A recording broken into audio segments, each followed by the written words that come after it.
Alright, let's go ahead and find the domain and range of f of x is equal to the square root of x squared minus x minus 6.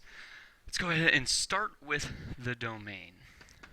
Remember, when we're talking about domain, we look for the issues, and we see that there's an issue with the square root. We cannot have negatives under the square root. So we say that x squared minus x minus 6 needs to be greater than or equal to 0.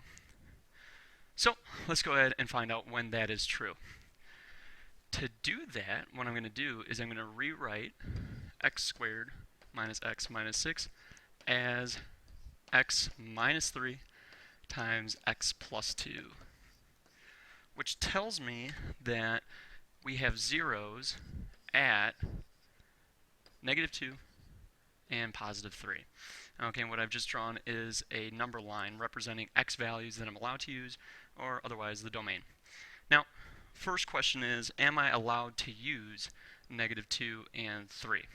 And the answer is yes. The reason being, because if I plug in negative 2 or 3 under the square root, I'm going to get f of negative 2 equal to square root of 0, which is 0. There are no issues when we take the square root of 0, so I am allowed to use negative 2, and the same goes for 3. So I fill those in, indicating that I am using those values. So the question becomes, can I use the values in section 1, can I use the values in section 2, and can I use the values in section 3? So to do this, let's go ahead and find out in those sections, are the y values, are the output values positive or negative? So we're going to take a look at the graph. Notice that if we are in section 1, we're to the left of negative 2 for x, which means our output values are positive. If we are in between negative 2 and 3, our output values are negative. And if we're to the right of 3, my output values are positive. Now, I cannot put negative numbers under the square root, so I can only use section 1 because we have positive output values, section 3 because we have positive values, but not section 2 because those are negative values.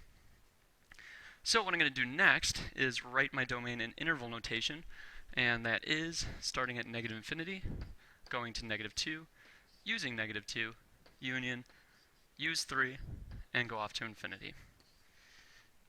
And that is my domain. To find the range, let's go ahead and graph the actual function. So the graph that I showed you earlier is just the graph of x squared minus x plus, or x squared minus x minus 6. And now the graph I'm going to show you is of the square root of that. Notice that we have those same zeros, nothing in between those zeros because they are not in my domain, and we have just a graph over here and here. Notice the first y value is 0. Okay, have our horizontal line. Our first y value we use is 0, and the last one we use is infinity. So our range is from 0 to infinity.